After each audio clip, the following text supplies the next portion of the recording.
అందానికి అందం, నటనకి నటన ఉన్నా కూడా ఇండస్ట్రీలో క్రేజ్ సంపాదించుకోలేకపోయిన వారిలో నటి పూర్ణ ఒకరు. హారర్ మూవీస్ తో వచ్చిన పేరు కమర్షియల్ మూవీస్ లో రాలేవని చెప్పాలి. అయినా సరే ఏదో అన్నట్లుగా ఇండస్ట్రీలో కొనసాగుతోంది.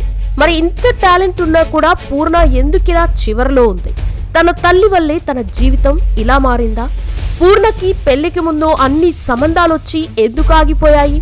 డైరెక్టర్ రవిబాబుకి పూర్ణకి ఉన్న సంబంధం ఏంటి? పెళ్లికి ముందే పూర్ణ ప్రెగ్నెంట్ అయిందా? పూర్ణ ప్రైవేట్ ఫొటోస్ బయట పెట్టిందెవరు? నిజంగానే మాఫియా వాళ్ళు పూర్ణని డబ్బు కోసం వేధించారా? అసలు ముస్లిం అమ్మాయి అయిన పూర్ణ పేరు ఎందుకు మారింది అనే నమ్మలేని నిజాలని ఈ వీడియోలో మనం తెలుసుకుందాం. మీరు మాత్రం వీడియోని పూర్తిగా చూడండి. షామ్నా కాసిం అలియాస్ పూర్ణ. ఈమె 1989 మే 23న కేరళలోని కానూరులో ముస్లిం ఫ్యామిలీలో జన్మించింది. తండ్రి కాసిం, తల్లి రామ్లా బీవి. ఈమె తల్లిదండ్రులకి 5 మంది సంతానం. అందులో పూర్ణ చిన్నది. ఈమెకి 3 అక్కలు, ఒక అన్నయ్య కూడా ఉన్నారు. ఇక పూర్ణ వాళ్ళ నాన్న చేపల వ్యాపారం చేస్తూ ఇప్పటికీ ఫ్యామిలీని పోషిస్తున్నాడు. అలా ఇంట్లో ఆర్థిక కష్టాలను చూసిన పూర్ణ చిన్నప్పటి నుండి బాగా చదువుకొని మంచి జాబ్ చేయాలని అనుకుంది. ఈమె తన స్కూలింగ్ ని కానూరులోని ఉర్సులిన్ సీనియర్ సెకండరీ స్కూల్లో చదివింది. అప్పుడే తన అక్క క్లాసికల్ డాన్స్ నేర్చుకోవడం చూసి తనకి కూడా ఇంట్రెస్ట్ రావడంతో డాన్స్ నేర్చుకుని డాన్స్ టీచర్ అవ్వాలని డిసైడ్ అయింది. ఇక పూర్ణ తల్లి కూడా తన చిన్న కూతురు సినిమాల్లో నటిస్తే ఫ్యామిలీ కూడా ఆర్థికంగా కొంచెం స్థిరపడొచ్చని అనుకుంది. అలా 10th తర్వాత చదువులకి ఫుల్ స్టాప్ పెట్టి సినిమా ఛాన్సుల కోసం తల్లితో కలిసి ట్రై చేసేది. ఇక వీరికి ఇండస్ట్రీలోకి ఎలా వెళ్లాలో తెలియకుండా ఉండేది. అలా ఒక మలయాళం శాటిలైట్ ఛానల్లో డాన్స్ ప్రోగ్రామ్ కోసం ఆడిషన్ ని కండక్ట్ చేస్తున్నారని తెలుసుకున్న పూర్ణ తల్లి తనని ఆడిషన్లో పార్టిసిపేట్ చేసేలా చేసింది. ఇక పూర్ణ ఆ ప్రోగ్రామ్ లో సెకండ్ రౌండ్ కి సెలెక్ట్ అవ్వకపోయినా ఆ ఛానల్ యొక్క మేనేజర్ రావత్ సహాయంతో మూవీలో ట్రై చేయాలని అనుకుంది. అలా అతని సహాయంతోనే మంజు పోల్ ఒరు పెంకుట్టి అనే మూవీ ఆడిషన్ గురించి తెలుసుకొని పూర్ణ తన తల్లితో అక్కడికి వెళ్లడం జరిగింది. ఆ ఆడిషన్ లో పూర్ణ పార్టిసిపేట్ చేయడం, ఈమె యాక్టింగ్ నచ్చడంతో ఆ మూవీలో పూర్ణకి ఒక చిన్న క్యారెక్టర్ని ఇవ్వడం జరిగింది. అలా 2004లో ఒక మలయాళం మూవీ ద్వారా పూర్ణ సినీ రంగ ప్రవేశం చేయడం జరిగింది. ఇక ఆ మూవీ 2004లో రిలీజ్ అయ్యి ఫ్లాప్ అయింది. ఆ తర్వాత ఈమెకి ఎక్కడ అవకాశాలు రాలేదు. కానీ వాళ్ళ అమ్మ పట్టు వదలని విక్రమార్కుళ్ళ ఆడిషన్స్ జరిగే ఆఫీసులన్నిటికీ పూర్ణని తీసుకుని వెళ్ళేది. అక్కడ డబ్బు కోసం చిన్నా చితక క్యారెక్టర్స్ అయిన పూర్ణతో చేపించేది. ఇక సినిమా ఇండస్ట్రీలో ఫ్రెండ్ క్యారెక్టర్స్ కానీ చిన్న చిన్న క్యారెక్టర్స్ కానీ చేసే ఆర్టిస్టులకి ఆ టీంలో ఎవరూ రెస్పెక్ట్ ఇవ్వరు. అంటే కూరల్లో కరివేపాకులా చూస్తారని చెప్పొచ్చు. అవసరం ఉన్నప్పుడు క్యారెక్టర్ కోసం యూజ్ చేసుకుంటారని చెప్పాలి.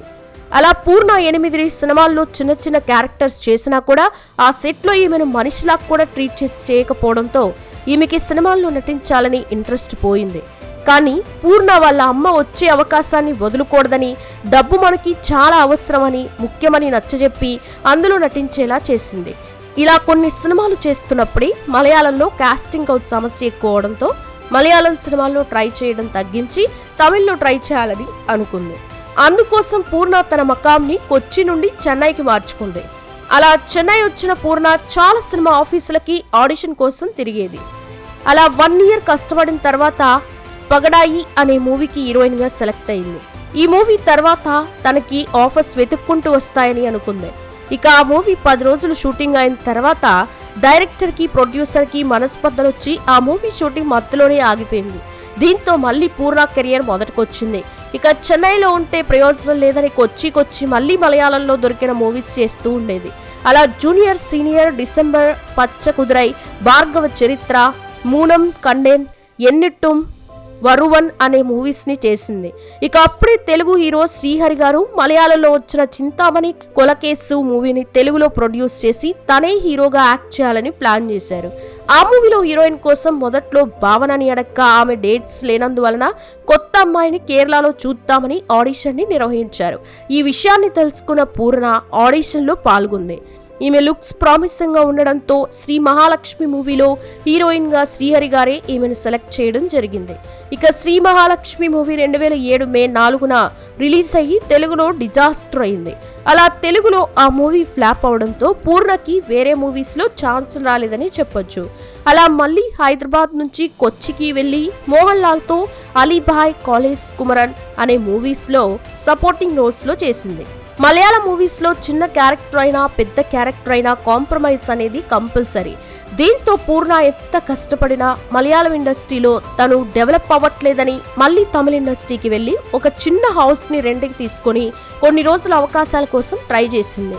అప్పుడే భరత్ హీరోగా తిరుమురుగన్ డైరెక్ట్ చేసిన మునియాండి మూవీలో హీరోయిన్ గా పూర్ణని సెలెక్ట్ చేయడం జరిగింది. డైరెక్టర్ తిరుమురుగన్ తమిళ్ సీరియల్లో టాప్ డైరెక్టర్ అని చెప్పొచ్చు. ఇతను పూర్ణని ఒక టీవీ షోలో కలవడం వల్ల వీరిద్దరికి మంచి పరిచయం పెరిగి ఆల్రెడీ వేరే హీరోయిన్ ని ప్రొడ్యూసర్ సెలెక్ట్ చేసుకుంటే ఆ ప్లేస్ లో పూర్ణని డైరెక్టర్ రీప్లేస్ చేయడం జరిగింది. ఆ డైరెక్టరే సామ్నాగా ఉన్న ఈమె పేరుని పూర్ణగా మార్చాడని చెప్పొచ్చు.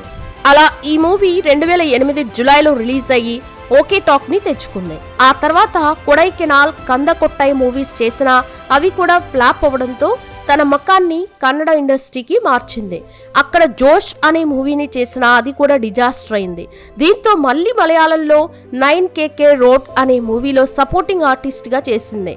ఇదిలా ఉంటే డైరెక్టర్ నాగేశ్వర్ రెడ్డి సీమటపాకాయ్ మూవీ కోసం మళ్ళీ పూర్ణని తెలుగులోకి తీసుకొచ్చాడు.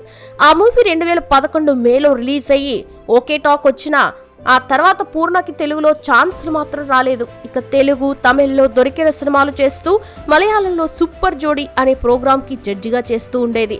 ఇక మలయాళంలో 2012లో వచ్చిన చట్టకారి అనే మూవీలో పూర్ణ చేసిన ఎక్స్పోజింగ్ యాక్టింగ్ చూసి ఫిదా అయిన రవిబాబు అవును అనే మూవీకి ఈమెను హీరోయిన్ గా సెలెక్ట్ చేయడం జరిగింది. ఆ మూవీలో స్టోరీ కన్నా పూర్ణ చేసిన ఎక్స్పోజింగ్ వల్లే అవును మూవీ హిట్ అయిందని చెప్పొచ్చు. ఆ తర్వాత డబ్బు కోసం ఏ క్యారెక్టర్ పడితే ఆ క్యారెక్టర్ ని రియాలిటీ షోస్ లోను ఆఖరికి మలయాళంలో సీరియల్స్ లో కూడా యాక్ట్ చేసేందుకు సిద్ధపడింది.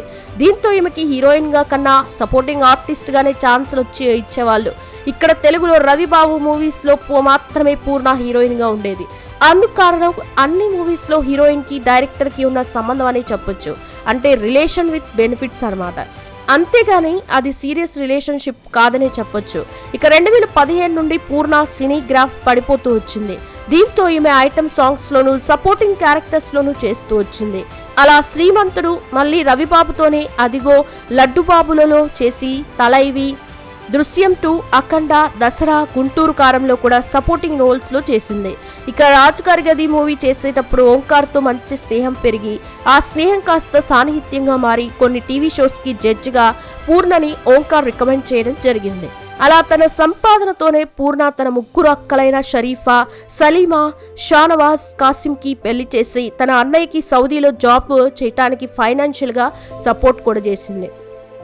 ఇంతవరకు పూర్ణ సపోర్టింగ్ ఆర్టిస్ట్ గా, హీరోయిన్ గా, ఫ్రెండ్ క్యారెక్టర్స్ లో తెలుగు, తమిళ్, కన్నడ, మలయాళంలో 80 సినిమాలకి పైగా యాక్ట్ చేసింది.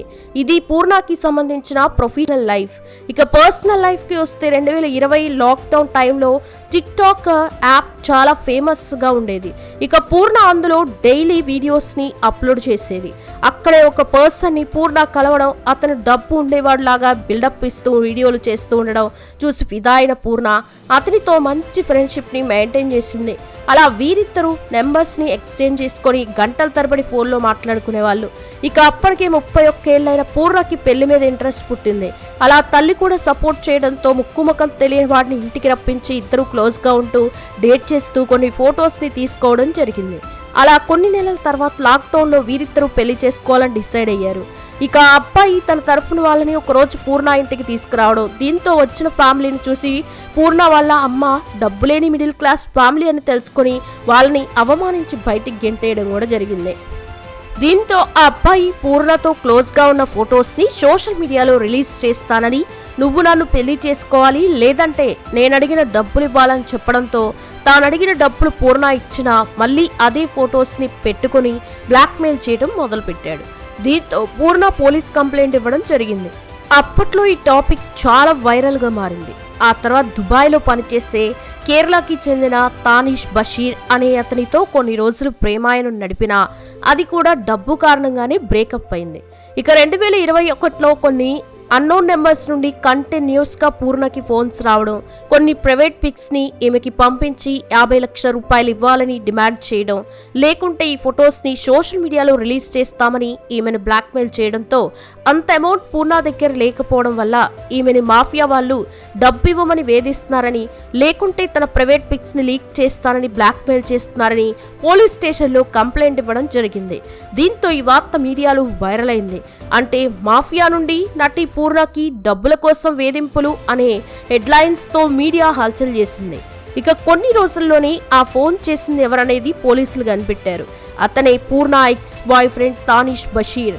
ఇక అతన్ని అరెస్ట్ చేసిన విషయం బయటికి రాగానే దుబాయ్లో ఉన్న తానిష్ బషీర్ వాళ్ళన్న సానీ దానిఫ్ అలీ కేరళకి వచ్చి కేసు విషయంగా పూర్ణని వాళ్ళ ఫ్యామిలీని కలవడం, ఈ విషయం గురించి కన్విన్స్ చేసి కేసు వాపస్ తీసుకునేలా చేశాడు. ఇలా పూర్ణ షానిద్ గురించి తెలుసుకొని తను దుబాయ్లో బిజినెస్ చేస్తూ ఉండడంతో మంచి స్నేహం పెరిగి ఆ స్నేహం కాస్త ప్రేమగా మారి వీరిద్దరూ పెళ్లి చేసుకోవాలని అనుకున్నారు. అందుకు పూర్ణ ఫ్యామిలీకి అతనికి డబ్బుంది కాబట్టి ఓకే చెప్పినా షానిద్ ఫ్యామిలీ మాత్రం ఒప్పుకోలేదు. దీంతో పూర్ణ పెళ్లికి ముందే ప్రెగ్నెంట్ అవడంతో షానిద్ ఫ్యామిలీ ఆ పెళ్లికి ఒప్పుకోక తప్పలేదు. ఇక వీరిద్దరి వివాహం అక్టోబర్ 25, 2022న అయితే పూర్ణ 2023 ఏప్రిల్ 4న మగబిడ్డకి జన్మనిచ్చింది. అంటే పెళ్లైన 6 నెలలకి 12 బిడ్డకి జన్మనిచ్చిందన్నమాట. ఇప్పుడు పూర్ణ తన భర్త బిడ్డతో కలిసి హ్యాపీగా ఉంటూ కొన్ని రియాలిటీ షోస్ కి జడ్జిగా వ్యవహరిస్తూ మధ్యలో మూవీస్ కూడా చేస్తుంది. మీరు పూర్ణ గురించి ఏమనుకుంటున్నారో మీ అభిప్రాయాన్ని కామెంట్ సెక్షన్ లో తప్పకుండా చెప్పండి. వీడియో నచ్చితే లైక్ చేయండి, షేర్ చేయండి, ఛానల్ ని సబ్స్క్రైబ్ చేసుకోండి. Thanks for watching.